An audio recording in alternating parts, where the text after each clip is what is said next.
She turned behind. Oh, hi. This is your first time here, and this is your first time ever coming to a Novaween. Welcome. Hi, my name is That's So Nova, and this is my YouTube channel, and we like to make some strange, unusual, and fun things. You just started on the first day of Novaween. I'm really excited to do this project because this project is going to be most things that you probably already have in your stash and you don't need to buy a pattern. So as you can see here, I'm reading 1,000 Ships, and I have this snazzy bookmark, and I'm going to show you how to make this bookmark. I'm going to put this aside and continue my reading journey after. But what you would need is a ruler. You would need something that you can iron on.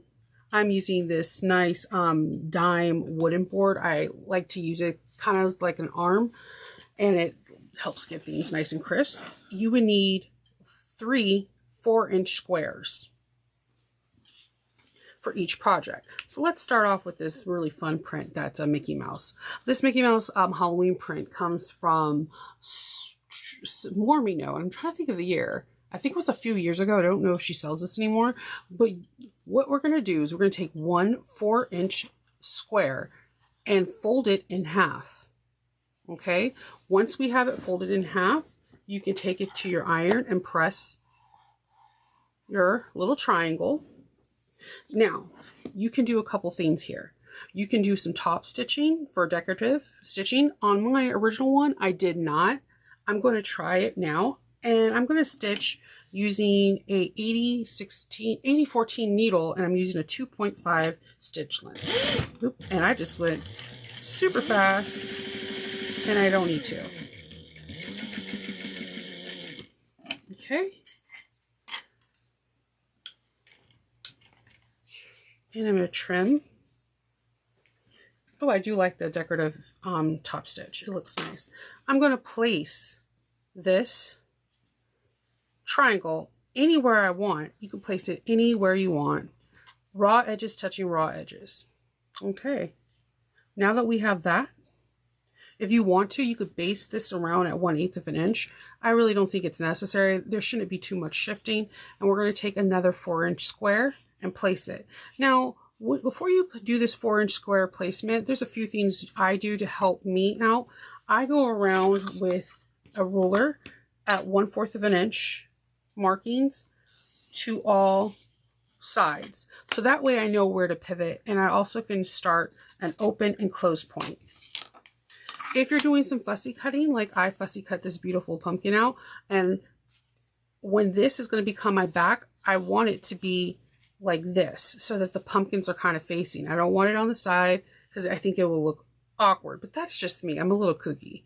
So we're going to put this on, place your 4-inch square on top, and you can make these bigger. I just found 4-inch squares are very easy to make, and if you have scraps, you can make tons of these for holiday gifts. So what I'm going to do is I made about a 1.5 inch opening because it doesn't have any interface whatsoever, so it should be quite not difficult to turn. And take your time. And again, if you feel like you need pins or clips, go for it. But because this is only at the most at least 2 layers, at the most 4 layers you're sewing through, there's not going to be a lot of shifting. And if there is, nobody will know because it's a bookmark, and it will fit beautifully still.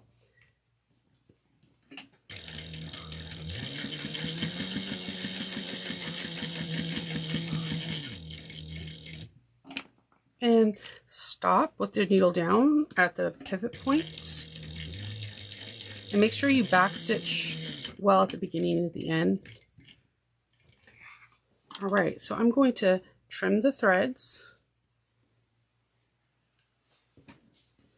And what I like to do is where I have the opening, I like to come in with a little V, like a slant. Not going past that 1/4 of an inch line, but I'm going to show you what I do next. First, I'm going to reduce some of the bulk. So I'm going to go to all of the pointed edges and just reduce Do not cut into your seam allowance, your stitches, I'm sorry. And you can trim if you want to 1/8 of an inch. I don't. Again, it's a bookmark, so it's supposed to be a little fun and playful. What I'm going to do now is I'm going to fold back one of the little, like a water bottle. That's what I wanted to say. It looks like an opening to a water bottle. I'm not going to lie, a hot water bottle and a book sounds pretty awesome right about now. Let's see. I'm just going to press so that it's at the angle. You can hit it with some steam if you wish, or dry heat, your choice. And see how that's already opening. Now we're going to birth it, and just be very careful because it's not a lot of material, so you don't have to be extremely tough with it.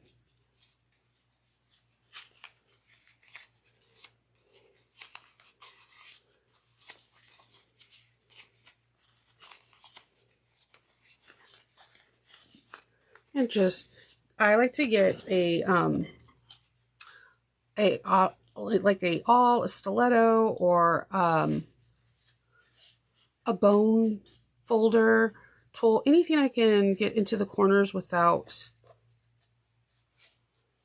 poking holes.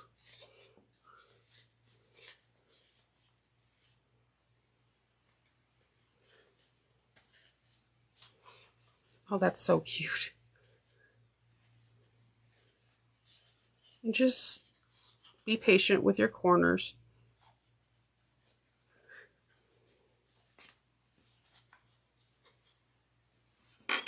Okay, we're going to give this a press.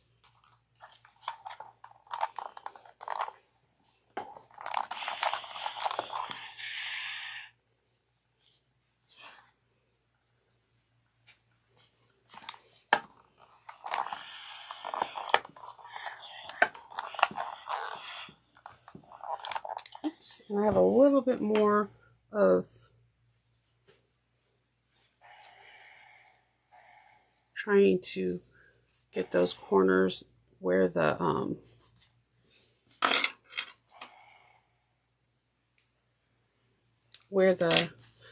triangle is. So now we have this opening right here. We're just going to go around and sew 1/8 of an inch. You can increase your stitch length to a 3 or 3.5 if you think it's too bulky, but you're at no point you're going more than just about 4 to 6 layers.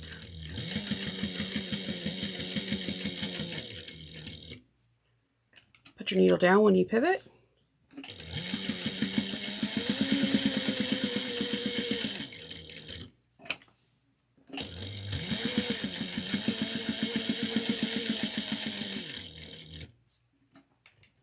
And when I push my needle, I go all the way down until it clicks to go back up, and then that's when I start sewing. So that way it doesn't skip a stitch. And again, you back stitch the beginning and at the end. And we're going to trim these threads. And we have another bookmark. And look, this will be so cute to give to classmates, for at your kid's school, or for the holidays. And you can do themed fabrics, or just to another avid book reader, put some tea, make a nice little gift. And I'm going to do one more. And I have some other ideas that I'm going to bring to your attention that I think this project will be great for. I like mixing and matching prints that like can get some texture. So I'm going to take this Mickey Mouse House of the Haunted House. I believe this is a backstitch. Yes, it is a backstitch print. I wrote it down. Yay, Shinova. Okay. And this, I've had this fabric in my stash for many, many years. So I don't know when they'll run it again. The House of Terror. Twilight Zone. That's it. Okay, so I am going to do a stitch, a decorative stitch like I did for the other one. I kind of like the way that looks. I'm doing it 1/8 of an inch.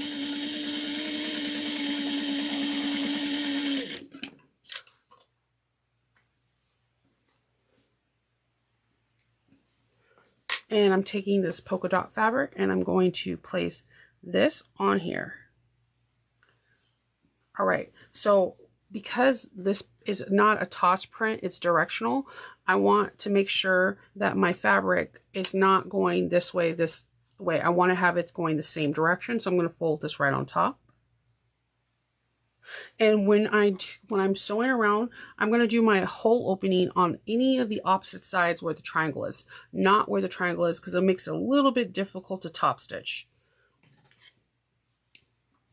You know, I mean, it also to turn.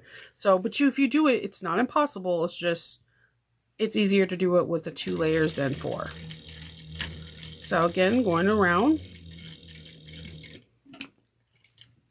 And this, as you can see, this is a fast little project. And it's a scrap buster. I'm all for the scrap busters because I have tons of scraps. My scrap load overrunneth.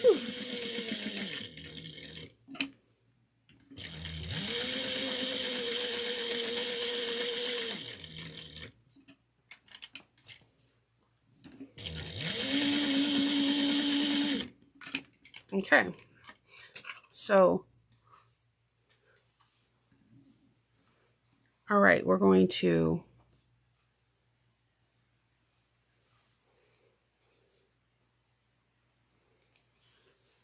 trim.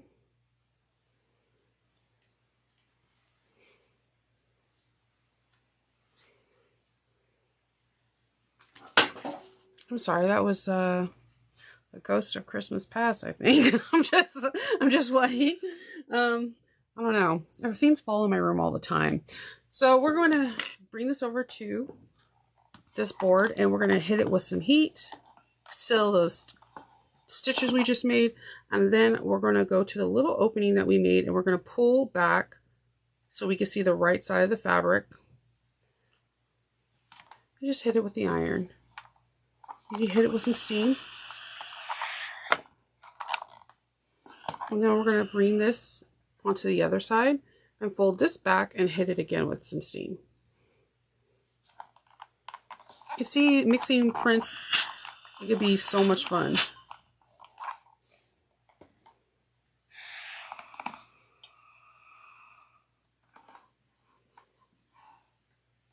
Okay, so we're going to turn this.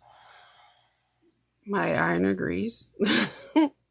And we're going to turn this through this hole. And I just stick my thumb in and just slightly just start pulling it through. Like we do with socks. That's the best scenario when you're rolling them into little sock balls to stick them in your dresser. Or at least I do. My husband does his socks different than me, and I swear I think he secretly low-keys judge how I fold socks. But it's okay. I still love them anyways.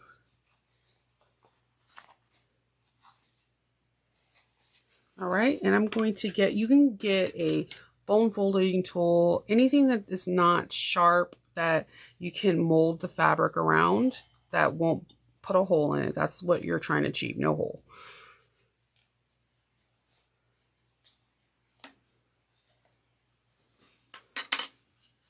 Look at how cute these are. And see how most of it's already trying to tuck in. So the little flap we made, I'm going to go around and hit this with, again, with some heat.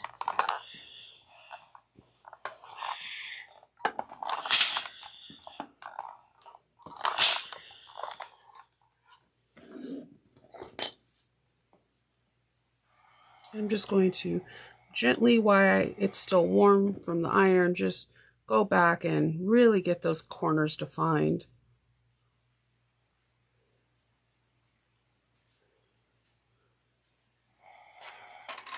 Awesome.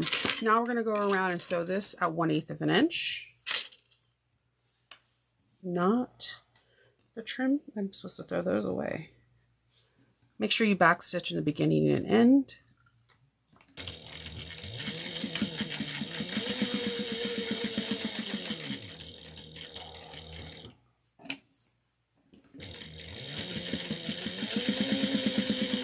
Again, needle down when you pivot. If it comes up, just have it down. Push the needle all the way down until it wants to rise back up and start pivoting.